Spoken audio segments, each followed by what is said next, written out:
Olá pessoal, tudo bem com vocês? Sejam bem-vindos a mais um vídeo do nosso canal, onde tratamos prioritariamente sobre direito imobiliário. A pedido dos nossos inscritos lá no Instagram, o assunto de hoje é sobre contrato de gaveta. Então, peço a vocês que sigam as nossas redes sociais lá no Instagram, página no Facebook e também no Telegram, e se inscreva aqui no canal, ative o sininho aí para receber as notificações quando tiver vídeo novo. Toda semana tem vídeo novo sobre algum assunto relevante de direito imobiliário. O assunto de hoje, embora seja um assunto já muito antigo e já muito falado ao longo dos anos, ele continua sendo um assunto muito importante. Por quê? Contrato de gaveta, ele está relacionado a financiamento imobiliário.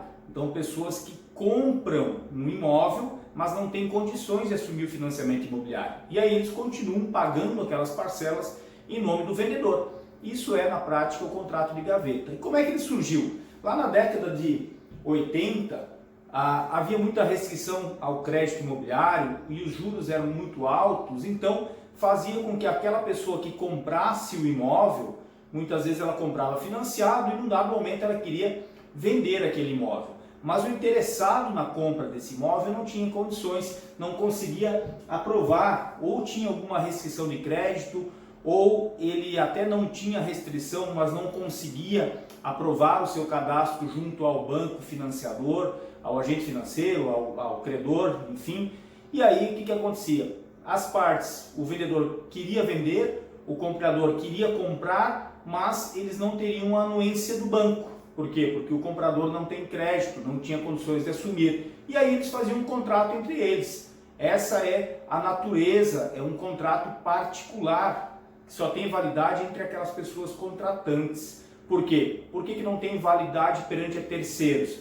Porque como esse contrato tem efeito apenas entre as partes, eu não consigo registrá-lo junto ao registro imobiliário. Por quê? Porque lá no registro imobiliário já consta uma compra e venda e consta uma garantia para o banco credor. Então, como tem um banco que tem a garantia desse imóvel, ou um agente financeiro, uma instituição, seja lá qual for o credor, ele tem que dar a anuência para que esse contrato, esse imóvel seja vendido. Então, não tendo anuência, o contrato ele gerará efeitos apenas entre as partes contratantes, vendedor e comprador, sem conseguir o registro junto ao registro imobiliário. E esse contrato, como vocês devem saber, existem riscos, né? Ele tem riscos porque, uma vez que não está registrado lá no registro imobiliário, ele não gera o direito real ao comprador ou ao promitente comprador. Ele vai adquirir aquele imóvel do vendedor, só que quem figura lá como proprietário lá no registro de imóveis é o vendedor. Então ele vai comprar, vai continuar pagando as parcelas. Então ele vai pagar as parcelas do financiamento em nome do vendedor, só que ele não terá registrado esse contrato em lugar nenhum. Então isso é um risco para ele que compra. Tem riscos para o vendedor também? Tem riscos para o vendedor. Digamos que o comprador pare de pagar as parcelas. Ele já está emitido na posse, parou de pagar as parcelas, então o vendedor vai ter o nome sujo, possivelmente, vai ser encaminhado aos órgãos restritivos de crédito, né? O credor, uma vez que ele não pagou, ele vai tentar receber, vai tentar notificar, vai acabar encaminhando o nome para os órgãos restritivos de crédito. Além disso, ele já cedeu a posse daquele bem para o comprador. Então o comprador está lá dentro do imóvel, está usufruindo do imóvel e não está pagando as parcelas. Então ele vai ter que promover uma ação, uma reintegração de posse. Isso leva tempo, isso é complicado. Nesse meio tempo, o credor já veio, já está possivelmente tentando também recuperar a posse desse bem, então pode causar um prejuízo grande ao vendedor. E para o comprador também existem riscos. Quais são os riscos principais ou o principal risco para o comprador? O principal risco é quando o vendedor ele vem a falecer. Então faleceu o vendedor, o comprador ele não tem, só tem um contrato particular, e aí ele vai ter que ir atrás dos herdeiros, vai ter que provar que tem o direito, provar que comprou aquele imóvel anteriormente ao falecimento. Então é tudo mais complicado quando você não tem o registro imobiliário de uma transação imobiliária. Você não adquire o direito real àquele imóvel.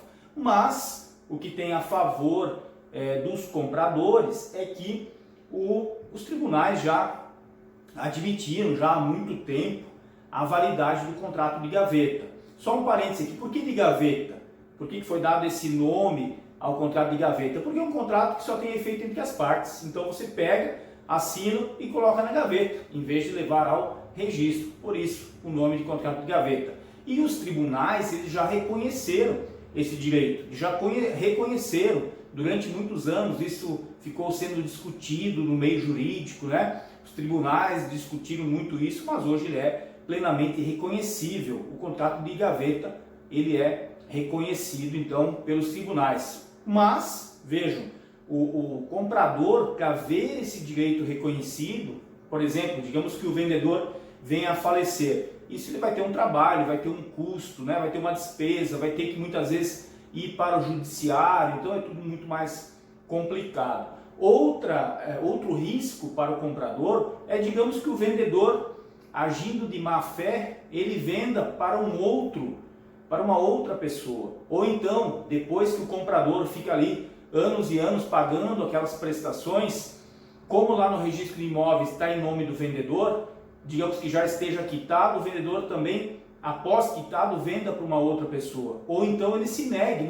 simplesmente se nega a transferir esse imóvel para o comprador. Via de regra, quando as pessoas fazem esse tipo de negócio, o comprador pega do vendedor uma procuração. Pega lá uma procuração pública com poderes, né, irrevogáveis, irretratáveis e tal. Mas a gente sabe que na prática, essa procuração ela pode ser revogada. Ou ela vai perder o efeito porque o vendedor faleceu, ou então o próprio vendedor pode ir lá e revogá-la. Claro que ele vai ter consequências jurídicas perante o comprador, mas perante terceiros não. Então tem que ter uma cautela muito grande. Esse tipo de negócio é arriscado. Tem validade? Tem. Só que muitas vezes para você provar a validade desse negócio, você vai ter que fazer judicialmente e às vezes pode ter problemas com isso. Então é isso, era esse o assunto de hoje. Então, contrato de gaveta, espero que tenha ficado claro para vocês. É arriscado, mas, como eu falei, os tribunais têm reconhecido sim o direito de boa-fé dos compradores que adquirem dessa forma. Ok? Um abraço e até o próximo vídeo.